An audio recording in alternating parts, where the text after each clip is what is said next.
Hello everyone, how you doing? I will be transferring my straight-horned baboon. She's right there in the bottom, right there. You can see her. She's been this small critter keeper for a while now. Has really outgrown it. And needs to be in something bigger. Oops, excuse me. So I will put her the same critter keeper size that I put my king baboon in. That'll give her a little bit more space to burrow in there. And temporary for now until I can get a better setup set up for her, but at least she'll have more space. So she's completely webbed in there, so what I'll do is begin moving some of the webbing there and expose her a little bit, and then take her out and put her in there. So be back in a few. I'm going to just take some of this webbing out and then see if she'll go in without a problem. Alright, be back in a few. Okay, so here it is. Just wanted to show this process a little bit. With these baboons, it's pretty easy to remove this substrate because they web it all up and it's pretty dry, so it comes out in clumps just like that. So I'm just going to come in here and take a lot of this stuff off, just grabbing it out and clear it up a lot. So just wanted to show y'all, just careful not to hurt the spider. So I'll pause for a moment, remove all this substrate just to expose her, and then I'll be back. Alright, I'll be back in a few. Okay everyone, so there she is right there. You can see her in her thread posts. Same hissing noise as the king baboons. She was not liking being disturbed, so I will just figure out what the best way to get her in this container is and be back in a few. So I've removed most of the substrate. I'll get that last piece out of there. Let's see if I can do it right now without her freaking out. So basically, just trying to get as much of this as possible so it doesn't fall on her. Oop, you saw that? Don't want her to jump and latch onto these tweezers because they're steel, so it could hurt her fangs. So I'll just stop there and then just work her into this new container. That way she doesn't get hurt. Alright, be back in a few.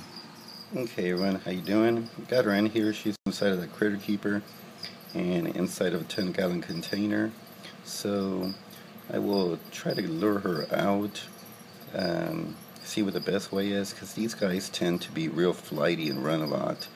So definitely don't want her to get out and then I have to chase her down.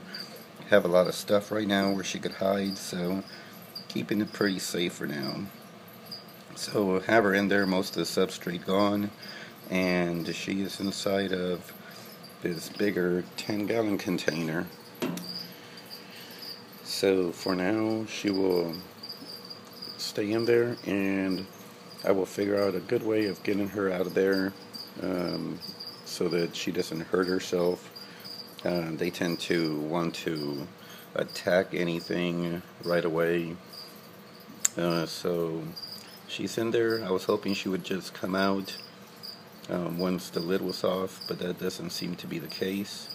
So I might try to remove the rest of the substrate in there and see if she'll make her way out. But with these guys, it's a great idea to do it inside of another container, just because if they do run out, they have nowhere to go because they're in here.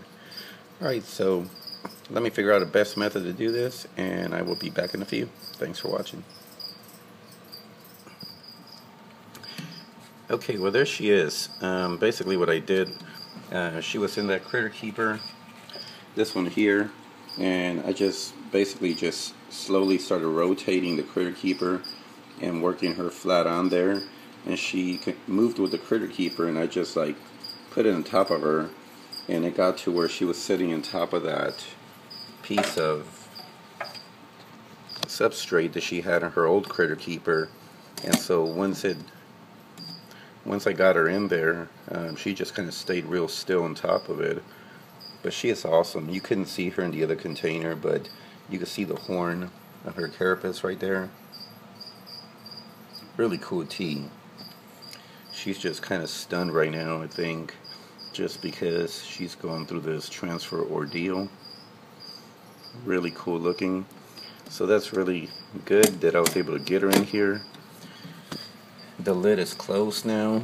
I'll give her some time and put a little water dish in there just in case she wants to drink, and let her relax for a little bit, not bother her too much.